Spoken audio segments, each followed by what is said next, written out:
Unaware his wife was the daughter of a secret trillionaire, he signed the divorce papers mocking her until the judge read her father's will. What she did next crushed him and made him regret forever. Daniel Morrison had spent 5 years belittling Elena Carter, treating her like she was nothing more than the plain-faced woman who cooked his meals and ironed his shirts, completely unaware that the quiet woman he dismissed so easily carried a last name that controlled empires from the shadows. The courtroom had been just another stage for his arrogance that Tuesday morning, but the leather-bound will the judge unsealed would turn his smug confidence into a nightmare he'd replay every sleepless night for the rest of his life.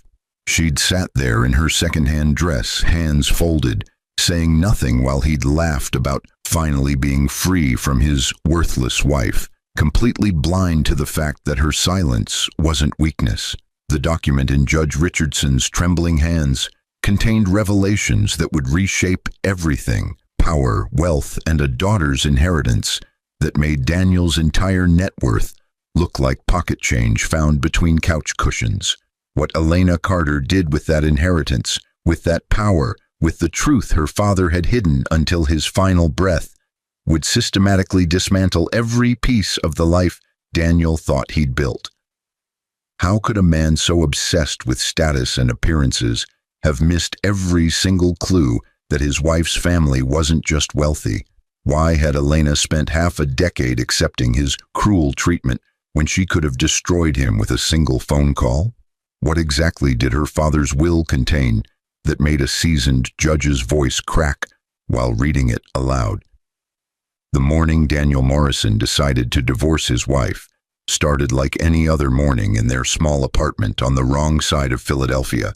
But what made it different was the finality in his voice when he slid the papers across their scratched breakfast table. Elena Carter Morrison stood at the stove, flipping pancakes with the same methodical precision she applied to everything in their marriage, completely unaware that her husband had already mentally checked out of their relationship 6 months prior. "I'm done, Elena," Daniel announced, straightening his tie in the reflection of their microwave. The burgundy silk had cost him $300, money he'd spent without telling her, the same way he'd spent money on Rebecca Chen, his paralegal, for the past year. "Sign the papers and let's both move on with our lives." Elena's hand paused mid-flip, the spatula hovering over the pan, but she didn't turn around. Her shoulders, always slightly hunched, as if trying to make herself smaller, remained perfectly still. The pancakes started to burn at the edges, filling the kitchen with the acrid smell of scorched batter. "There's nothing to discuss," Daniel continued, pulling on his jacket, the expensive charcoal one Elena had saved for 3 months to buy him for Christmas. "You knew this marriage was a mistake from the beginning. I mean, look at you. Look at this place. I'm 32 years old, making 6 figures at Hartford and Associates, and I'm living like I'm still in college." The truth was different, but Daniel had reconstructed reality so many times that he believed his own revision. 5 years earlier, he'd been a struggling law school graduate drowning in debt, working as a junior associate at a firm that barely noticed his existence. Elena had been a secretary at the same firm, quiet and unremarkable, but she'd smiled at him in the break room one day, and he'd been lonely enough to smile back. Their courtship had been brief, 3 months of coffee dates and movies before Daniel proposed, not out of overwhelming love, but because Elena seemed safe. She didn't demand much, didn't ask questions, didn't need expensive restaurants or flashy gifts.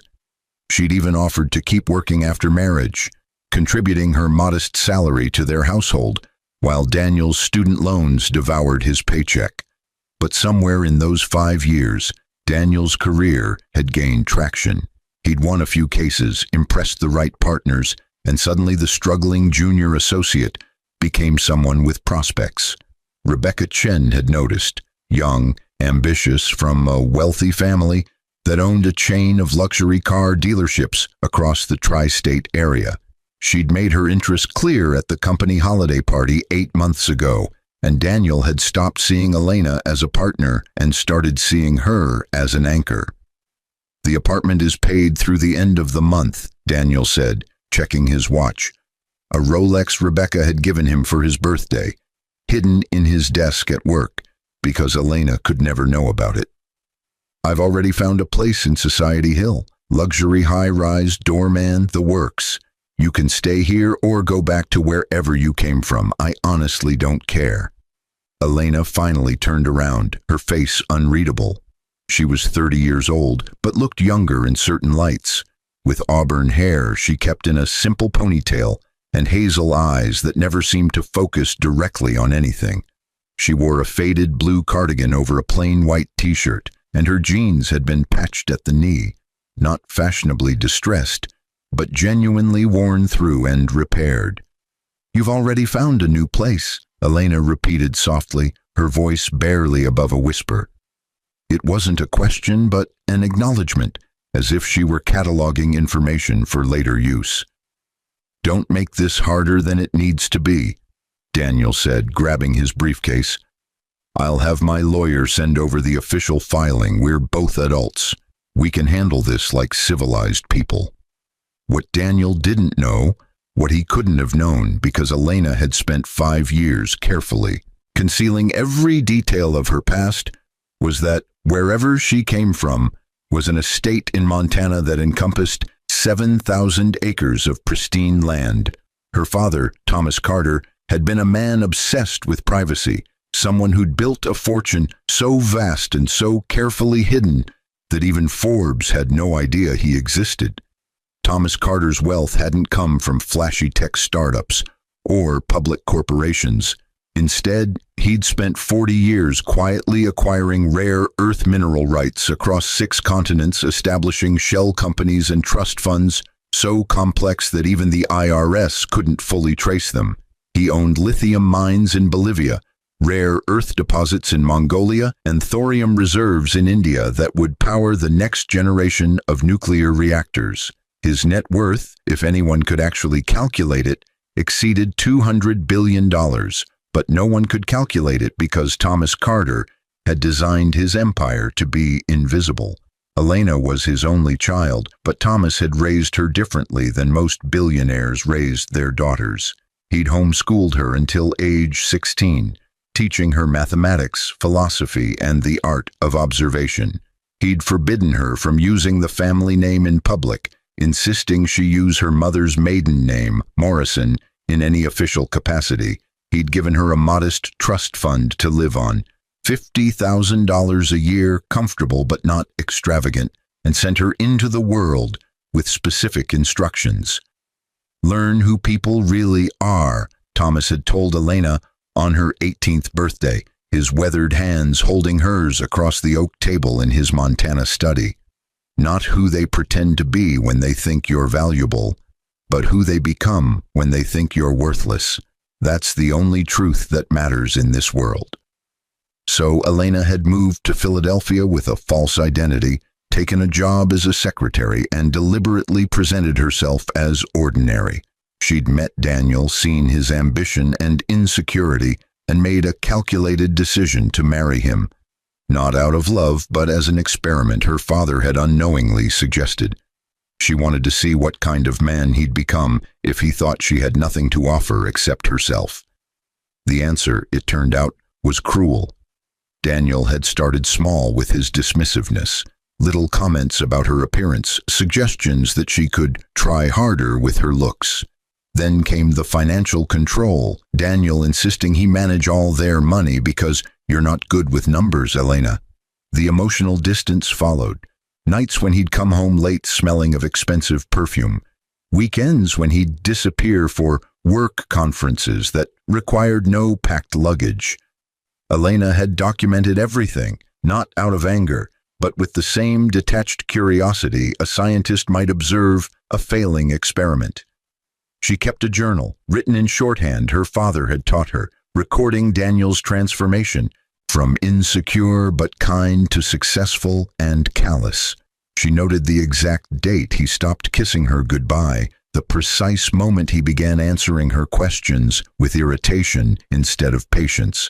The specific afternoon he'd called her pathetic for the first time, and through it all she'd maintained her modest lifestyle, her quiet demeanor, her apparent helplessness, because the experiment wasn't complete yet. She needed to see how far Daniel would go, how thoroughly he'd reveal his true character when he believed there would be no consequences. Now, watching him walk out their door for the final time as her husband, Elena understood that the experiment was entering its final phase. 3 weeks later, Elena sat in courtroom 4B of the Philadelphia Family Court building, wearing the same second-hand dress she'd worn to her wedding 5 years earlier. Daniel sat across the aisle with his attorney Marcus Webb, a sharp-dressed man in his 50s who'd clearly been briefed to treat this as a simple dissolution of a childless marriage between two people with minimal assets. Daniel himself looked prosperous in a navy suit that cost more than Elena's monthly rent. He'd gotten a haircut from that expensive barber in Rittenhouse Square, and his shoes were Italian leather, polished to a mirror shine. Rebecca sat in the gallery behind him, her hand occasionally touching his shoulder in a gesture of support that was really a declaration of ownership. Judge Patricia Richardson reviewed the filings with the weary expression of someone who'd presided over 1,000 similar cases. She was 63, gray-haired, and known for her no-nonsense approach to family law. Most divorces that crossed her bench were tedious affairs, asset division, custody battles, arguments over who got the better car. "This appears straightforward," Judge Richardson said, flipping through the documents. "No children, no significant shared assets, no alimony being sought by either party. Mr. Morrison, you're requesting the divorce on grounds of irreconcilable differences. Mrs. Morrison, you're not contesting, is that correct?" "That's correct, Your Honor," Elena said quietly, her hands folded in her lap. Daniel smirked, leaning over to whisper something to Marcus Webb that made both men chuckle. Elena could read lips, another skill her father had insisted she learn, and saw Daniel mouth the words "easiest divorce in history." "However," Judge Richardson continued, "I have received some unusual documentation that was filed last night. A notice regarding the estate of Thomas Carter, deceased as of 2 weeks ago." Elena's expression didn't change, but inside she felt the familiar ache of grief she'd been carefully compartmentalizing. Her father had died of a heart attack in his Montana home, surrounded by the books and maps he'd loved more than most people. She'd flown out for a private funeral, telling Daniel she was visiting a sick aunt, and spent 3 days walking the property she'd grown up on, saying goodbye to the only person who'd ever truly understood her. "I'm sorry, Your Honor," Marcus Webb interjected, "but what does some deceased stranger have to do with my client's divorce?" "That's what I'm about to determine," Judge Richardson replied. "Mrs. Morrison, is Thomas Carter your father?" "Yes, Your Honor," Elena confirmed. Daniel's smirk faltered. He'd never asked about Elena's family, had never shown any interest in her background beyond the bare minimum. She'd told him her parents were dead, which was now true, and he'd never pressed for details because he fundamentally didn't care about her past. "And Mr. Carter's will names you as his sole beneficiary?" "Yes, Your Honor." Marcus Webb stood up, his earlier confidence evaporating. "Your Honor, I need to request a brief recess to consult with my client. This is new information that significantly impacts—" "Sit down, Mr. Webb," Judge Richardson said, her voice sharp. "The will was filed appropriately and on time. The fact that you and your client failed to investigate Mrs. Morrison's background isn't the court's problem. Now, I've been authorized by the Montana Probate Court to read the relevant portions of Mr. Carter's will into this record, as it directly pertains to the dissolution of this marriage and the division of assets." Daniel's face had gone pale. He turned to look at Elena, really look at her, for the first time in months. She met his gaze with calm, hazel eyes that revealed nothing. Judge Richardson pulled out a leather-bound document that looked more like an ancient tome than a legal filing. She opened it carefully, and even from across the courtroom, Elena could see the gold leaf edges of the pages. I, Thomas Jonathan Carter, Judge Richardson began reading, being of sound mind and body, do hereby establish this last will and testament. To my daughter, Elena Marie Carter, known publicly as Elena Morrison for reasons of security and privacy, I leave the entirety of my estate, holdings, and assets, including but not limited to. The list took 7 minutes to read. 7 minutes of mineral rights, real estate holdings, corporate investments, trust funds, offshore accounts, art collections, and private holdings that spanned every continent except Antarctica. Judge Richardson's voice grew progressively more strained as she read, pausing occasionally to verify she was reading the numbers correctly. Daniel's attorney had gone completely silent, his expensive pen fallen from his fingers onto the courtroom floor. Rebecca had leaned forward in her seat, her mouth literally hanging open, and Daniel himself looked like he might be sick, his earlier confidence replaced by dawning horror. The estimated total value of Thomas Carter's estate, Judge Richardson concluded, her own voice betraying shock she couldn't quite conceal, is approximately $214 billion, making Elena Morrison one of the wealthiest women in the world. The courtroom erupted in whispers, but Elena sat perfectly still, her hands still folded, her expression unchanged. Your Honor, Marcus Webb stammered, having found his voice, this obviously changes everything. We need to request a continuance, a reassessment of the asset division.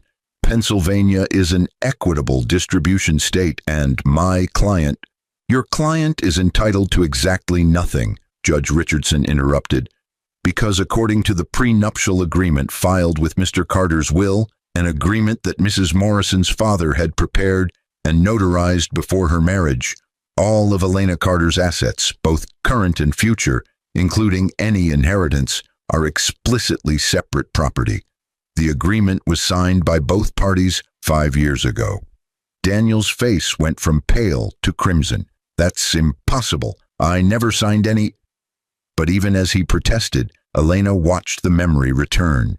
Their wedding day, in the courthouse 3 floors below this one, when a lawyer she'd introduced as someone handling my mom's small estate had asked them both to sign some papers. Daniel had barely glanced at them, too eager to get to the wedding dinner, too convinced that Elena had nothing worth protecting anyway. He'd signed without reading, and Elena had known he would. The prenuptial agreement is valid and enforceable, Judge Richardson said. Mr. Morrison, you are entitled to exactly what you brought into this marriage, which according to these filings is approximately $47,000 in student loan debt, which has since been paid off, and your personal earnings during the marriage, which are already in your separate accounts. Mrs. Morrison is entitled to her inheritance and all assets she maintained separately. Daniel stood up, his chair scraping loudly against the floor. This is insane. You can't. She's been lying to me for 5 years.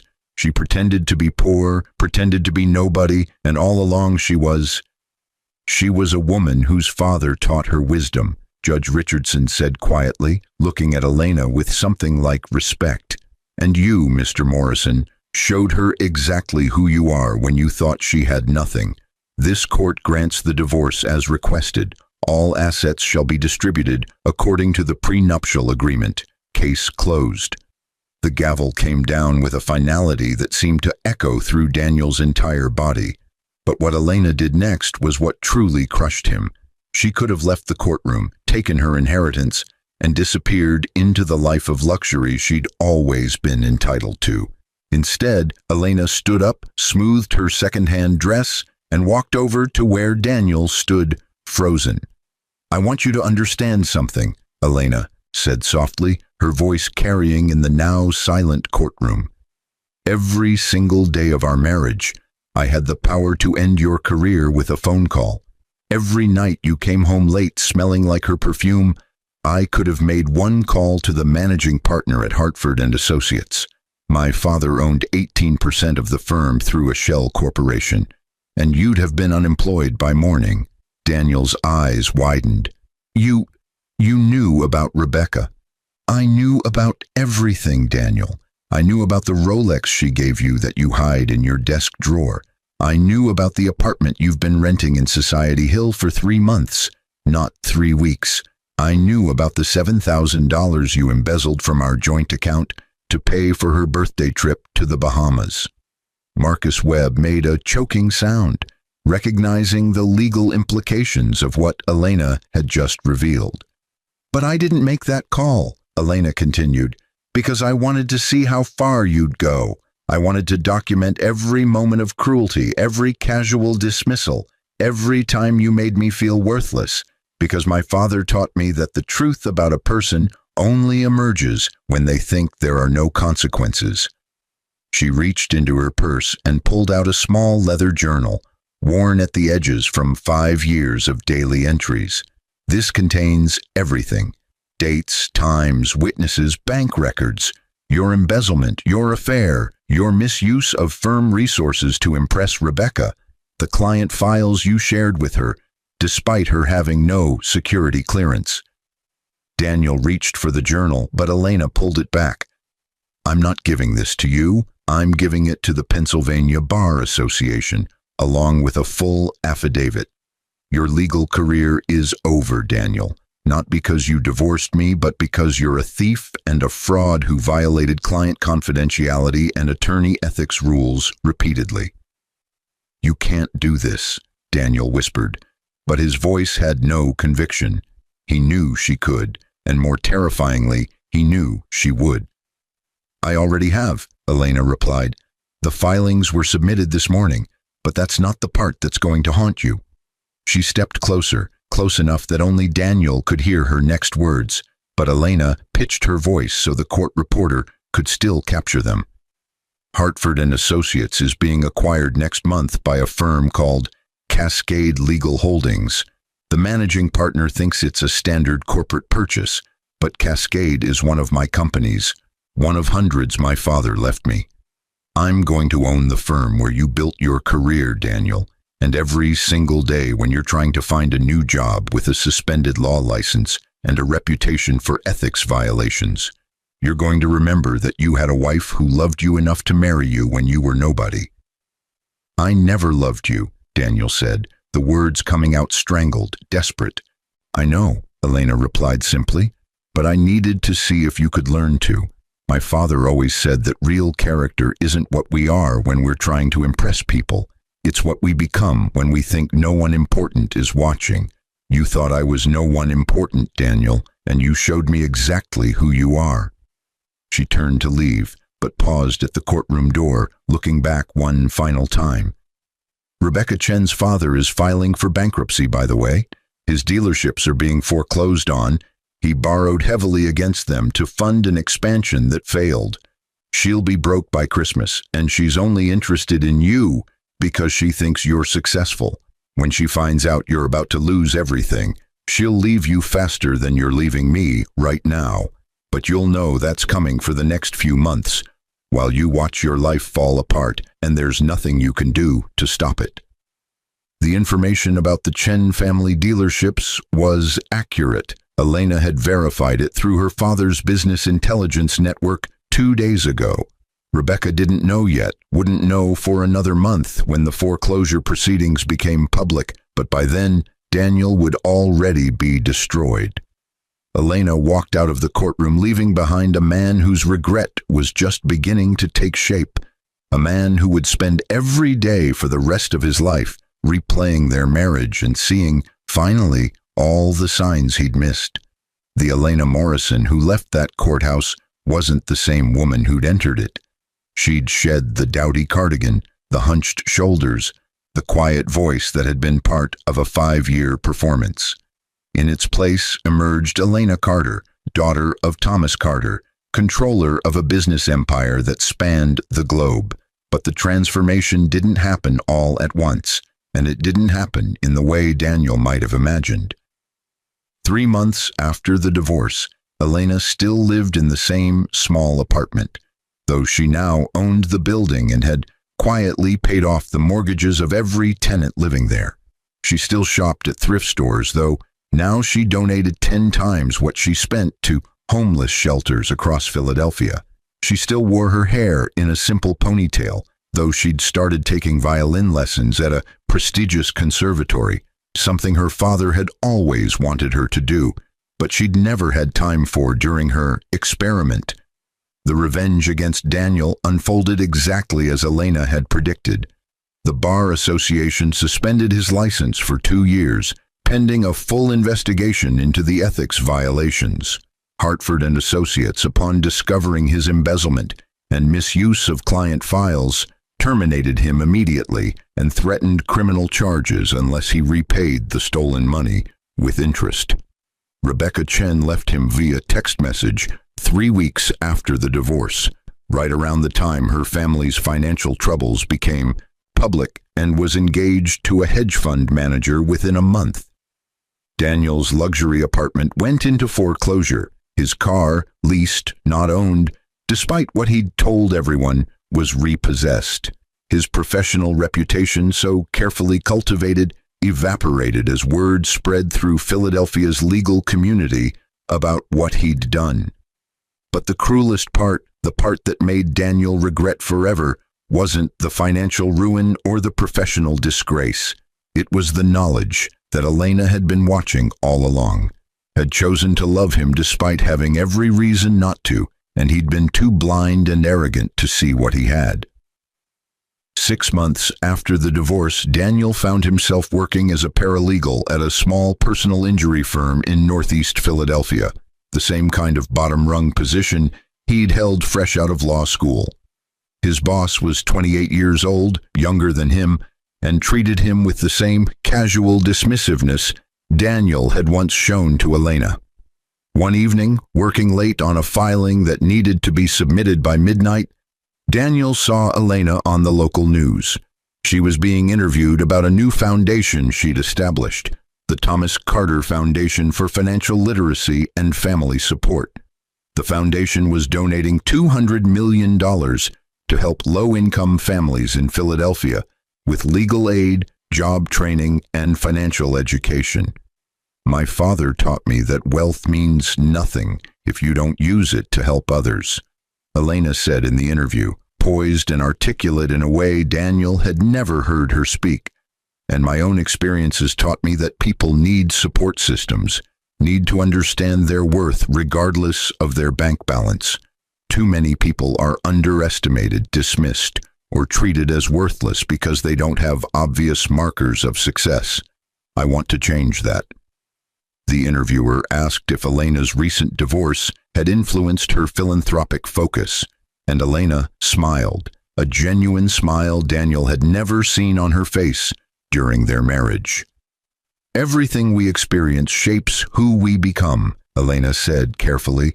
My marriage taught me valuable lessons about human nature, about what people reveal when they think no one important is watching. I'm grateful for those lessons, even though they were painful to learn. Daniel turned off the television, unable to watch anymore. The paralegal working in the cubicle next to him, a young woman named Jennifer who reminded him uncomfortably of who Elena had pretended to be, glanced over. "You okay, Daniel? You look like you've seen a ghost." "Something like that," Daniel muttered, returning to the filing that his much younger boss would criticize tomorrow, regardless of how well he did it. That night, unable to sleep in his studio apartment in a neighborhood he'd once driven through without looking twice, Daniel did something he'd never done during his marriage. He tried to remember the good moments with Elena, the times before his success had turned him into someone cruel. He remembered their third date when Elena had spent 2 hours listening to him talk about his fears about law school debt and career prospects, offering not solutions but simply presence and understanding. He remembered their wedding night in a cheap hotel room when Elena had laughed at his jokes and told him she believed in his potential. He remembered the morning he'd passed the bar exam, how Elena had been the first person he called, and how she'd cried with joy at his success. At what point had he stopped seeing her as a person and started seeing her as an obstacle? When had her quiet support transformed in his mind from valuable to worthless? Daniel couldn't pinpoint the exact moment, and that inability to identify when he'd lost his humanity terrified him more than the professional consequences or financial ruin. A year after the divorce, Daniel received a letter on expensive cream-colored stationery. The return address was the Thomas Carter Foundation, but when he opened it, he found a handwritten note from Elena. "Daniel, I've been informed that you've completed your ethics remediation courses and that your license suspension will be reviewed next month. I've chosen not to oppose your reinstatement, and I've instructed my attorneys to provide a letter to the Bar Association stating that you've repaid all embezzled funds with interest and that I consider the matter resolved. This isn't forgiveness. You'll need to find that for yourself. This is simply me closing a chapter of my life and moving forward. My father used to say that holding on to anger is like drinking poison and expecting the other person to die. I choose not to poison myself with continued resentment. I hope you learned something from our marriage, Daniel. I hope you become the kind of man who sees value in people, regardless of their apparent social status or financial worth. I hope you find someone who you'll treat with genuine respect, not because they have power over you, but because you've finally developed the character to recognize that every person deserves basic human dignity. You showed me who you were when you thought I was nobody. Make sure the next person who loves you sees something better. Elena." Daniel read the letter 17 times that night, and each reading revealed new layers of meaning he'd been too self-absorbed to understand before. Elena hadn't just documented his cruelty. She'd given him an opportunity to become better, had stepped back from the revenge she could have continued to inflict, had chosen to release him from the consequences that she alone controlled. And that mercy, that deliberate choice to stop punishing him when she had every right to continue, crushed Daniel more thoroughly than any continued revenge could have, because it meant Elena was genuinely moving on, genuinely didn't care enough to maintain her anger, genuinely had closed the book on a chapter where Daniel had been a main character, but had reduced himself to a footnote through his own choices. 5 years after the divorce, Daniel attended a legal conference in Philadelphia. His license had been reinstated with probationary conditions, and he'd slowly rebuilt a modest practice focusing on family law, work he'd once considered beneath him, but now found meaningful in ways his corporate ambitions had never been. At the conference, he saw Elena across a crowded ballroom. She was talking with a man Daniel didn't recognize, distinguished probably in his mid-40s, wearing a wedding ring that matched the one on Elena's left hand. They stood close together with the comfortable intimacy of people who genuinely enjoyed each other's company, and when the man said something, Elena threw her head back and laughed with pure, unguarded joy. Daniel felt something crack inside his chest, not heartbreak exactly, because he'd never really loved Elena in a way that could truly break, but something more like the final shattering of the illusion he'd been maintaining for years. The illusion that Elena had been the problem, that their marriage had failed because she wasn't enough, that his success entitled him to something better. Watching Elena now, confident, radiant, genuinely happy with someone who clearly treasured her, Daniel understood with perfect clarity what he'd destroyed through his arrogance and cruelty, not just a marriage, but the possibility of becoming the kind of person who deserved someone like Elena. She noticed him across the ballroom, and for a moment their eyes met. Elena's expression didn't change.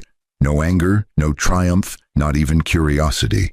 Just a brief acknowledgement that they'd once known each other, followed by a subtle nod, and then her attention returned to her husband, dismissing Daniel as completely and permanently as he'd once dismissed her.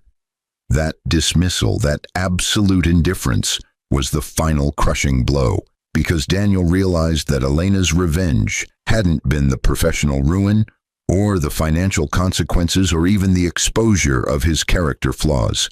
Her revenge had been becoming genuinely, authentically happy, while Daniel remained trapped in the prison of his regret.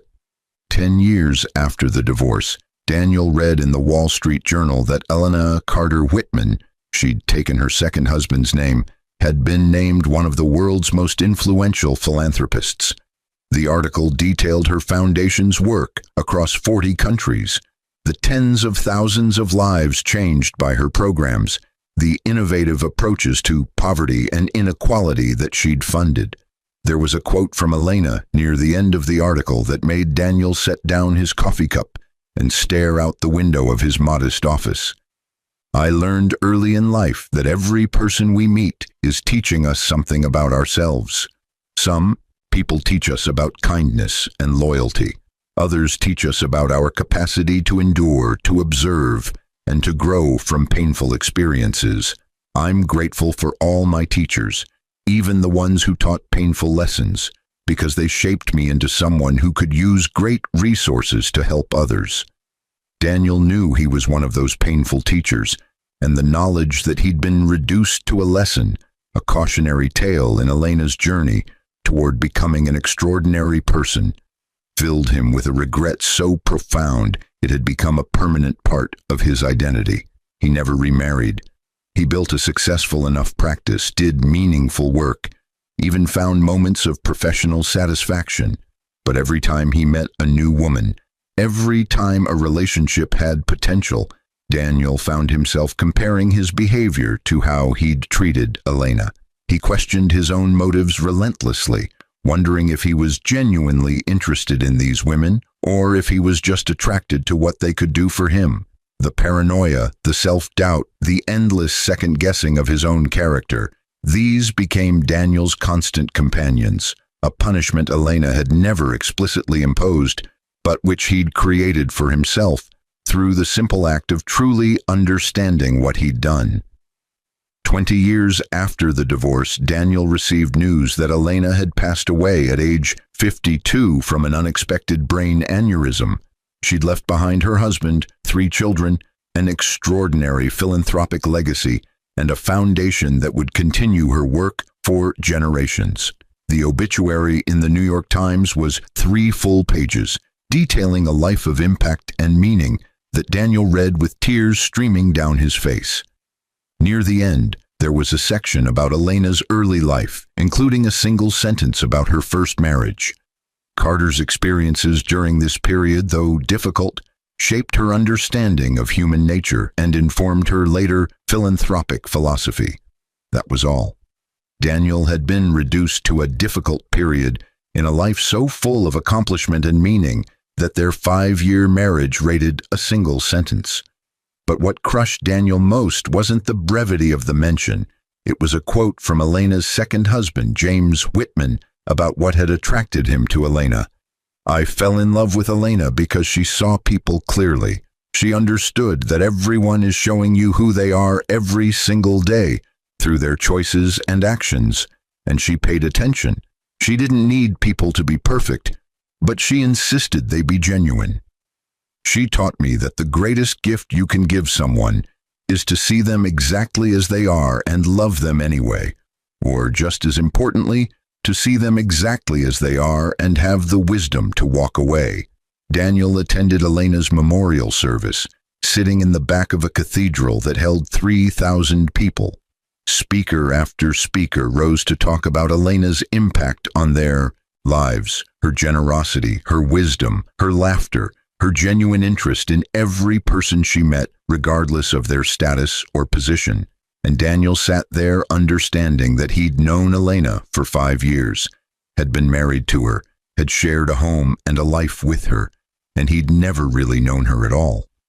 He'd been so busy dismissing her, so consumed with his own ambitions and insecurities, that he'd completely missed the extraordinary person living right beside him. The regret Daniel Morrison carried for the rest of his life wasn't about the money he'd lost, or the career damage he'd suffered, or even the professional consequences Elena had triggered. It was the knowledge that he'd been given something precious, a woman who'd loved him enough to marry him when he was nobody, who'd been patient enough to give him years to prove himself worthy, who'd been wise enough to document everything so he couldn't lie to himself about who he'd become. And he'd thrown it all away because he'd confused net worth with human worth, because he'd believed that success gave him permission to be cruel, because he'd never learned the lesson Elena's father had tried to teach her, that real character is revealed when we think no one important is watching. Daniel died at 73, moderately successful, professionally respected, but ultimately alone. His obituary rated 3 paragraphs in the Philadelphia Inquirer, and in the manila folder of personal effects he left behind was a worn copy of Elena's wedding vows to him, which he'd kept for 40 years. Daniel, I promise to see you clearly, to support your dreams, to believe in your potential, and to love the person you are capable of becoming. I can't promise you wealth or status or easy success, but I can promise you honesty, loyalty, and a partnership built on genuine respect. I hope that's enough. It had been more than enough. Daniel just hadn't realized it until it was far too late to matter. The letter arrived at Daniel Morrison's office on a Tuesday morning in October, 35 years after the divorce that had defined and destroyed the trajectory of his life.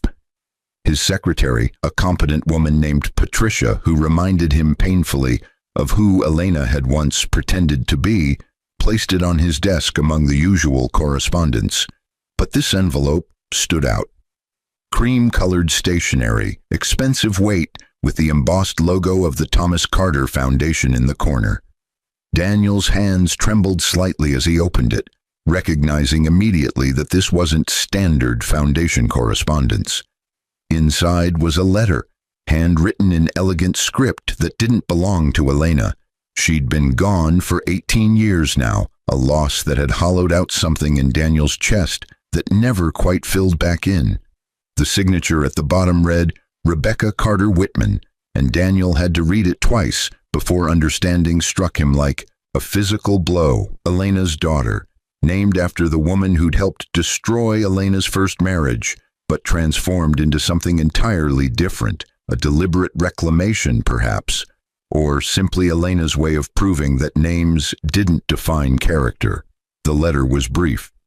Mr. Morrison, you don't know me, but I know you, or rather, I know the version of you my mother documented in her journals and letters. I'm writing because next month marks what would have been my mother's 75th birthday, and the foundation is hosting a special symposium examining the psychology of human worth and dignity. During my research for the event, I discovered something in my mother's personal papers that I believe belongs to you, or at least deserves to be shared with you. She left instructions that if I ever felt you'd earned the right to see it, I should use my judgment. I've spent 6 months wrestling with whether you've earned that right. I still don't know if you have, but I know my mother would want me to choose grace over grudges. Enclosed is a letter my mother wrote but never sent. The date suggests she composed it approximately 5 years after your divorce, during what her journals indicate was a particularly reflective period in her life. What you do with this information is your choice.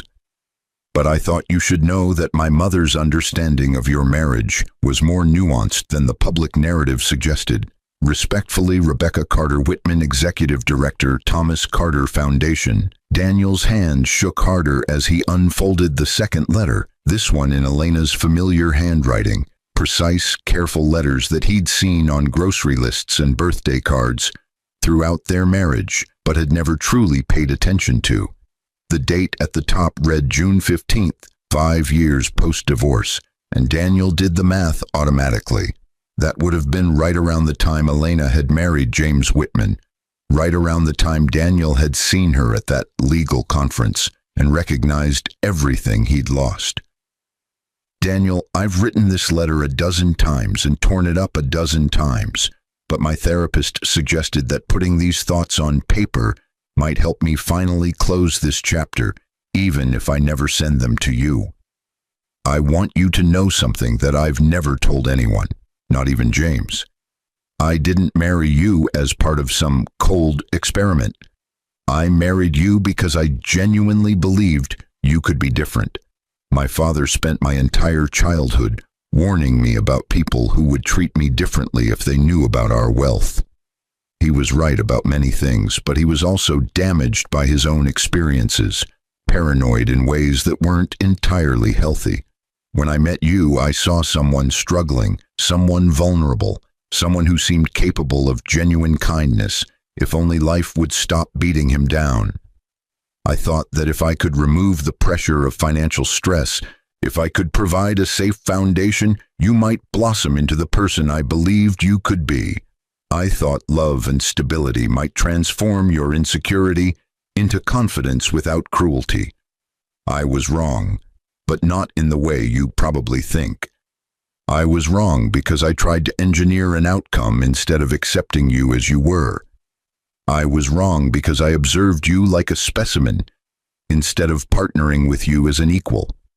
I was wrong because I let my father's paranoia infect what should have been a genuine relationship. You were cruel to me, Daniel, that's true, and I documented it, and those actions had consequences you deserved. But I wasn't innocent in our marriage's failure. I was dishonest about who I was. I withheld information that might have changed how you saw our partnership. I tested you in ways that weren't fair, even if you failed those tests spectacularly. James asked me last night why I've been so quiet this week, and I told him about you. I told him the whole story, not the version that appeared in court documents or that I've shared publicly, but the real story, including my own culpability in creating a relationship built on deception. James said something that's been haunting me. You were looking for a reason to prove your father right. You wanted to confirm that people couldn't be trusted, so you created conditions that made trust impossible. He might be right. I might have sabotaged our marriage just as much as you did, just in different ways. I'm writing this because I want you to know that I forgive you, Daniel, not because you've asked for forgiveness or because you deserve it, but because holding on to anger has been exhausting and I'm ready to put it down. But more than that, I want to say something I should have said during our marriage. I'm sorry. I'm sorry for not being honest with you about my background. I'm sorry for treating our relationship as an experiment instead of a partnership. I'm sorry for documenting your worst moments without ever giving you the chance to see yourself through clearer eyes and choose to be better. You showed me who you were when you thought I was nobody, yes, but I never gave you the chance to show me who you might have been if I'd trusted you with the truth. I don't expect this letter to change anything. I don't expect closure or reconciliation or even understanding.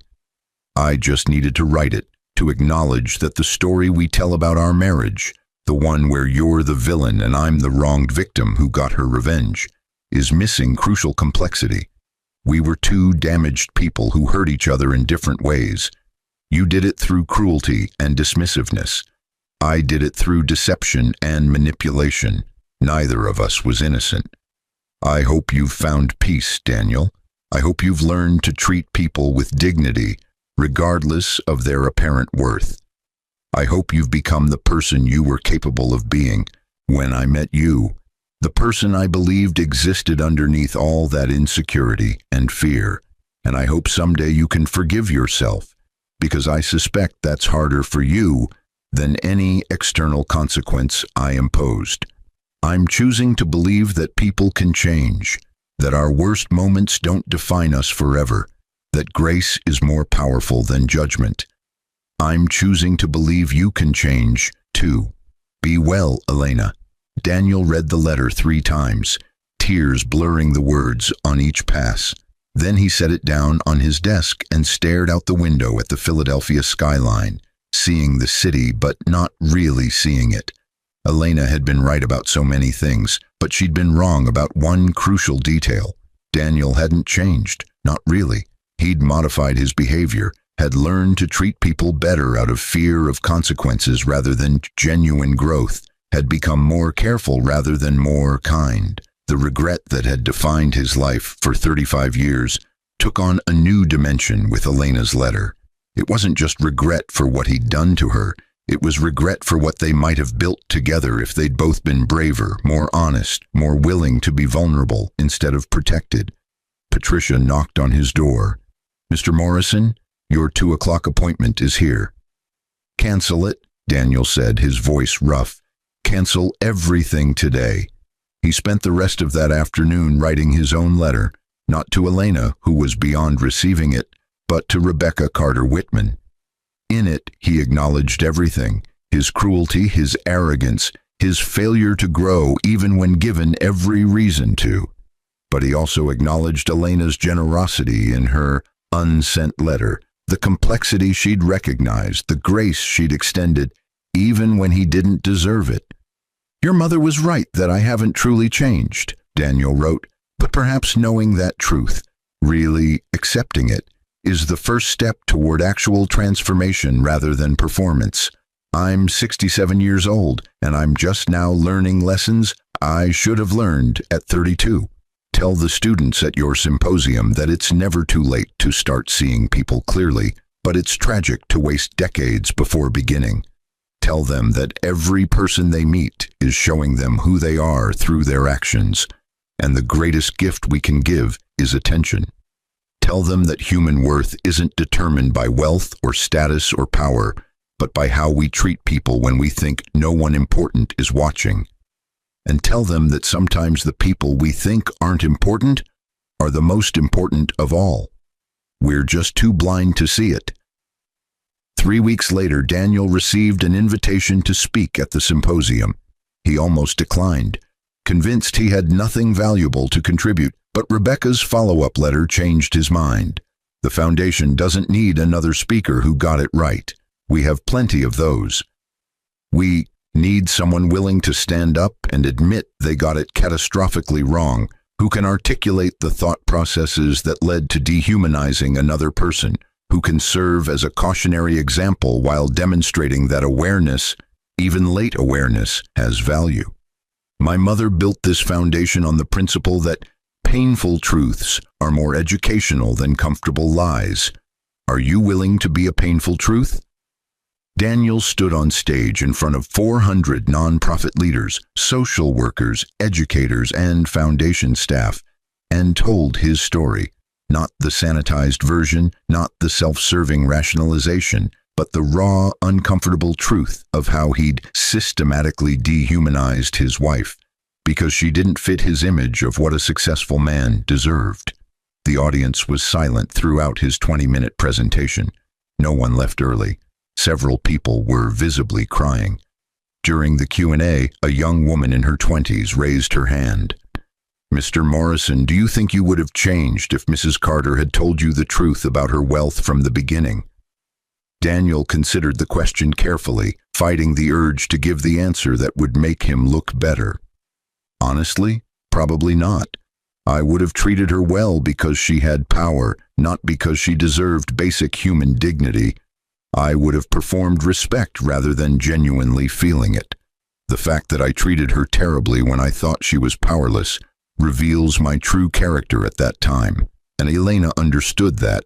She created conditions where I would reveal my authentic self, and I did. I just didn't like what was revealed." Another hand went up. "Do you think you've truly changed now, or are you just performing again?" "I don't know," Daniel admitted, and the honesty felt like stepping off a cliff. "I want to believe I've changed, but wanting to believe something doesn't make it true. What I do know is that I'm aware now in ways I wasn't before. I question my motivations, I examine my treatment of others. I try to catch myself when I'm about to dismiss someone as unimportant. Whether that awareness constitutes real change or just more sophisticated performance, I genuinely can't tell you." The moderator stepped forward. "That's all the time we have for this session. Mr. Morrison, thank you for your honesty." As Daniel left the stage, Rebecca Carter Whitman approached him. She was 40 years old, with Elena's hazel eyes and her father's determined expression. She extended her hand. "That took courage," she said simply. "Your mother had courage," Daniel replied. "I just finally ran out of excuses.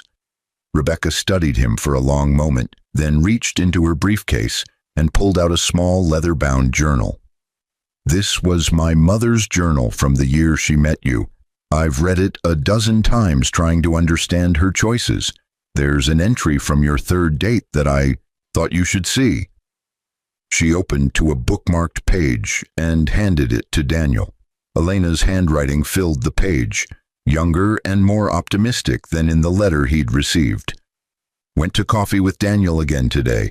He talked for almost 2 hours about his fears and dreams, and I found myself genuinely enjoying his company. There's a gentleness to him underneath all the anxiety, a capacity for kindness that I think could bloom if given the right conditions. Dad would say I'm being naive, that I'm setting myself up for disappointment. But I want to believe that people are more than their circumstances, that given love and stability, Daniel could become the person he's capable of being. Maybe I'm wrong. Maybe Dad's right that everyone reveals their true nature when they think there are no consequences. But maybe, just maybe, Daniel's true nature is better than his fear and insecurity allow him to show. I'm going to marry him. Not because I've fallen madly in love, but because I want to give both of us the chance to prove Dad wrong. I want to believe that people can be good when they're given the foundation to be good. I hope I'm right about him. I really, really hope I'm right. Daniel's vision blurred as he read. Elena had genuinely hoped, genuinely believed in his potential, genuinely wanted their marriage to succeed. And he'd systematically destroyed that hope through his own cruelty and arrogance. She was wrong about you, Rebecca said quietly, taking the journal back, but she wanted so badly to be right, and I think that wanting, that capacity to hope, even when evidence suggested otherwise, was what made my mother extraordinary. She believed in people's potential even when they failed to live up to it. I'm sorry, Daniel whispered. I'm so sorry I failed her. I know you are, Rebecca replied, and I think, in her own way, my mother knew you would be eventually. She just didn't live long enough to see it. They stood in silence for a moment, two people connected by a woman who'd shaped both their lives in profound ways, one through her presence, one through her absence. The foundation is establishing a new fellowship program, Rebecca said finally. We're looking for people who've learned difficult lessons about human dignity and worth to work with at-risk youth, helping them understand these concepts before they make the mistakes you made. The pay is modest, non-profit salary scale, but the work is meaningful. Would you be interested? Daniel looked at Rebecca, seeing Elena's wisdom in her eyes, and understood that this was an offer his younger self would have rejected as beneath him. But his younger self had been a fool. Yes, he said. I'd be very interested. Good, Rebecca replied, offering a small smile that reminded Daniel painfully of Elena. Because the first group you'll be working with are young men from wealthy families who've been identified as showing early signs of entitlement and dismissiveness toward people they perceive as beneath them. We're calling it the Second Chance Program, giving privileged young men the chance to recognize and correct these patterns before they destroy their lives and hurt others the way you did. Daniel absorbed the full weight of what Rebecca was proposing. He would spend whatever time he had left trying to prevent other people from making his mistakes, from becoming what he'd been, from losing what he'd lost. It wouldn't redeem him. Nothing could do that. It wouldn't undo the pain he'd caused Elena or erase the wasted years. But perhaps, just perhaps, it might give meaning to his regret, might transform his worst choices into cautionary examples that helped others choose better. When do I start? Daniel asked. Next Monday, Rebecca said. But there's one condition. You have to tell them your real story, including your name. No anonymity, no protection. These young men need to see that actions have consequences that last a lifetime, and that awareness without action is just another form of selfishness. Daniel nodded slowly. His reputation, carefully rebuilt over decades, would be permanently associated with his worst moments. Every person he met professionally for the rest of his life would know exactly what he'd done to Elena. It was the final price Elena's legacy would extract from him, and it was completely fair. "I'll do it," Daniel said. Rebecca extended her hand again, and this time, when Daniel shook it, he felt something shift. Not redemption, not forgiveness, but perhaps the beginning of something resembling purpose. As he left the symposium that evening, Daniel passed under a banner displaying Elena's most famous quote, the one that had appeared on foundation materials for 20 years. "Every person you meet is showing you exactly who they are. The question is, are you paying attention?" Daniel had spent 35 years learning to pay attention, learning to see what he'd been too arrogant and self-absorbed to notice during the 5 years when it mattered most. He couldn't change the past, couldn't undo the cruelty, couldn't reclaim the extraordinary woman he'd failed to value until she was gone. But perhaps in teaching others to see clearly from the beginning, he could create something worthwhile from the wreckage of his regret. It wasn't redemption, it wasn't enough, it would never be enough. But it was something, and after 35 years of nothing but regret, something felt like a fragile, precious gift he didn't deserve, but would spend the rest of his life trying to earn. Elena Carter had crushed him with her revenge, broken him with the truth of what he'd lost, and made him regret forever the person he'd been. But in her unsent letter, in her daughter's offer, in the foundation she'd built from her pain, Elena had also left him one final gift, the possibility that even people who'd failed as catastrophically as he had might still find a way to matter, to contribute, to transform their worst moments into warnings that might protect others from the same fate.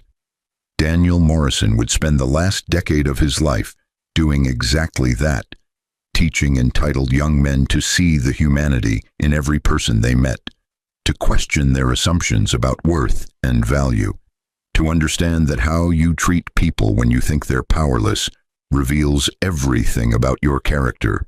And every single day, standing in front of those young men, Daniel would see his 32-year-old self staring back at him, arrogant, dismissive, cruel, and he would tell them the truth about where that path led, to professional ruin, to personal isolation, to decades of regret so profound it became the defining feature of an entire life, but mostly to the crushing knowledge that he'd been given something precious and had been too blind to see its value until it was permanently and irrevocably gone. That was Elena Carter's final victory, her ultimate revenge, and her unexpected grace. She'd taken the man who'd hurt her most and transformed him into a tool for preventing others from making the same mistakes. Daniel Morrison had shown Elena who he was when he thought she was nobody, and Elena Carter had shown the world, and ultimately, through his own participation, Daniel himself, that even the worst of us might still be capable of becoming something useful in the end. Not redeemed, not forgiven, not absolved, but useful. And after 35 years of being nothing but a cautionary tale, Daniel would take it.